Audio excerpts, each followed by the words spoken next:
Hello everyone.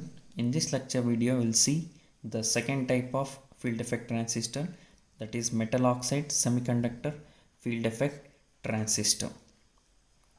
Here we are using an oxide layer for insulating one of the terminal of the field effect transistor, and the metal is used to connect the other terminals for the semiconducting materials. The definition says it is a semiconductor device which has four terminals: gate, drain, source and the substrate, and current contribution is by only one type of charge carrier, here also either from electrons or holes, and usually the gate terminal is insulated using oxide layer here.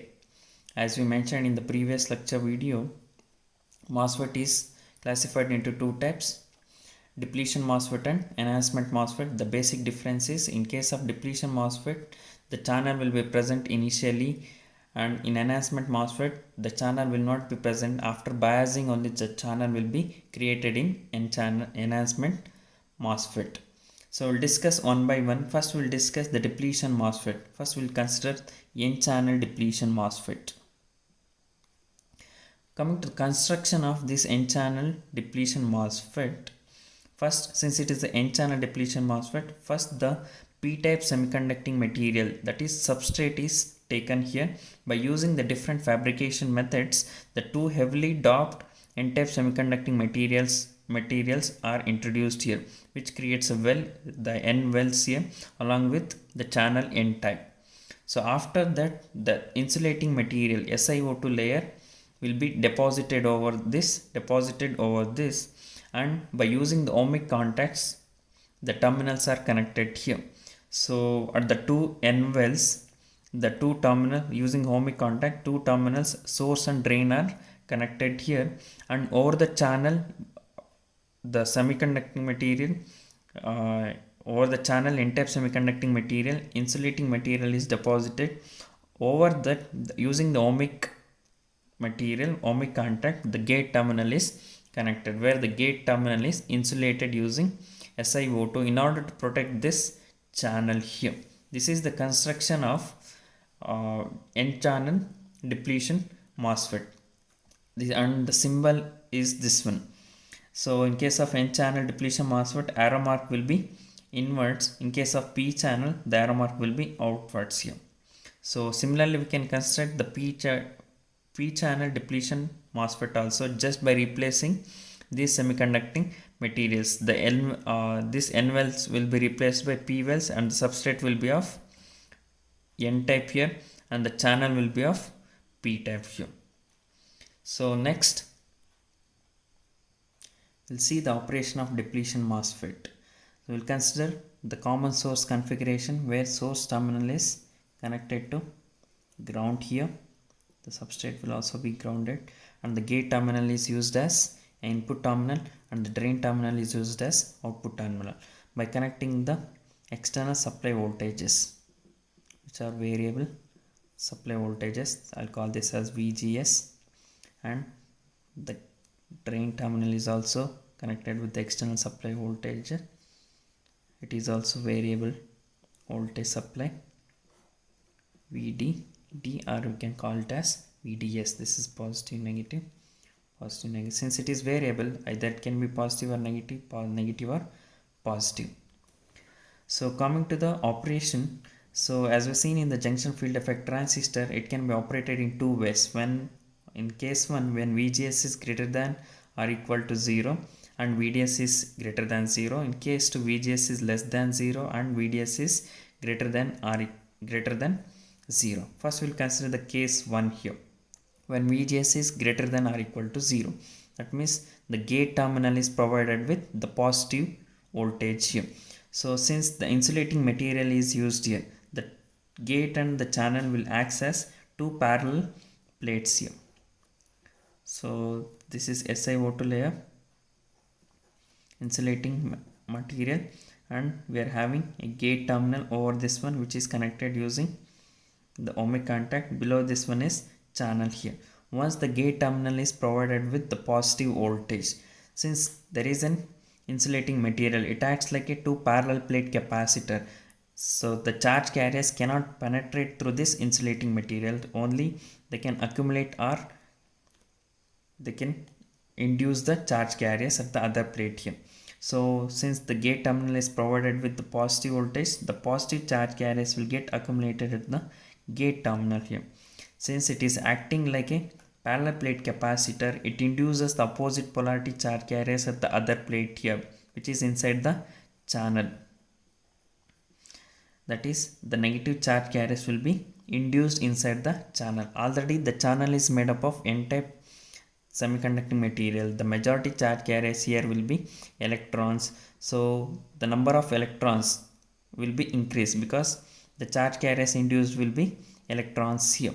The number of majority charge carriers will be increased. At the same time, if the VDS value is greater than 0, that is positive drain voltage is supplied here. So it attracts the electrons present in the channel. So electrons will get attractive force towards the drain terminal because it is connected to positive terminal of a battery. The electrons will start moving from source to drain here.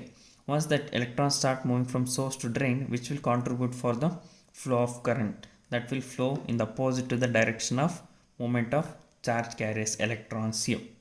This current is called as drain current. As VDS is increased, more number of charge carriers will move through the channel. The drain current also increases here.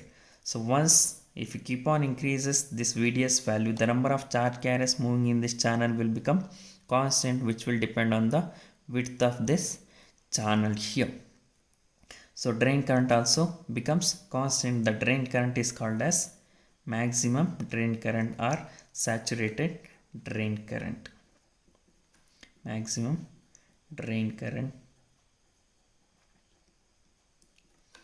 which will depend on channel width here. So this is in case of when VGS is greater than or equal to 0 and VDS is greater than 0. If we consider the second case, when VGS is less than 0 and VDS is greater than 0.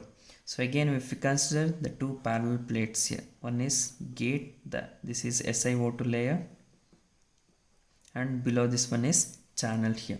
So since here the gate to source voltage is provided with negative supply, the gate terminal will become negative and the negative charge carriers will be accumulated over the gate terminal here.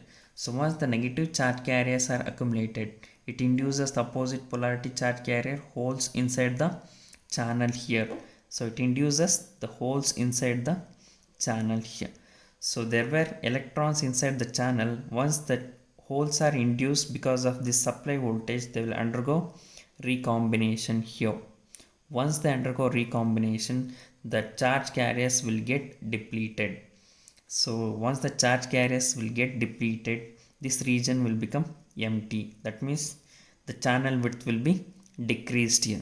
Once the channel width is decreased here, the number of charge carriers moving from source to drain will also reduces, which will lead to the decrease in drain current. As the negative gate to source voltage is increased, the channel width decreases because of the inducing of opposite polarity charge carriers will undergo recombination with this and the electrons will get depleted. The charge carriers moving through this channel will be reduced. So drain current also reduces here. As we keep on increasing the negative gate to source voltage, the more number of holes will be induced here. The amount of electrons present here, all the electrons will get depleted here.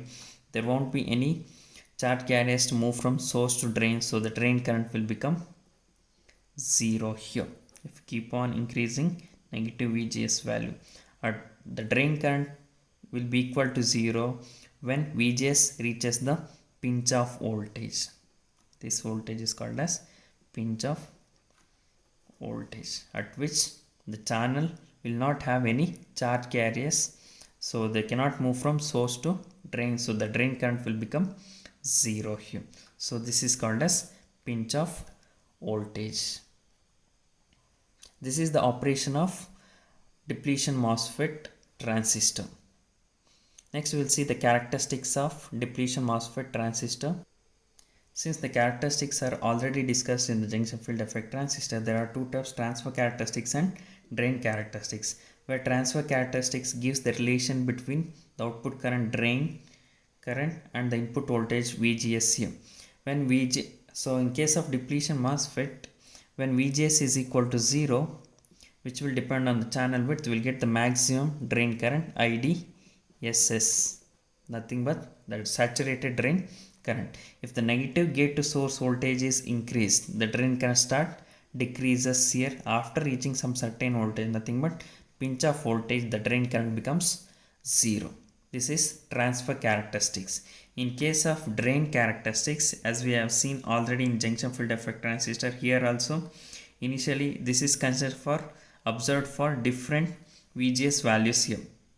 When VGS is equal to 0 or greater than 0, we will get the maximum drain current IDSS. Initially, if the VDS is increased, the ID increases. After reaching the channel width, the drain current will become constant, that is IDSS. If the VGS is start decreasing, the maximum drain current also decreases, because the charge carriers will get depleted, the channel width will be decreased here.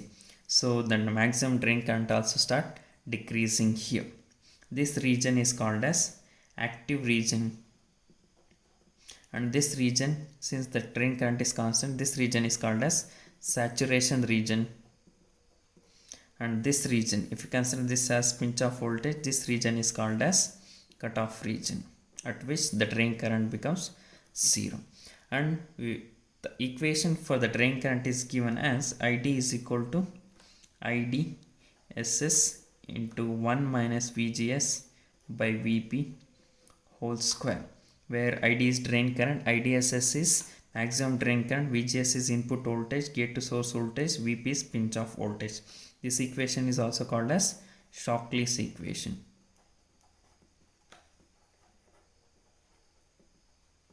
Thank you.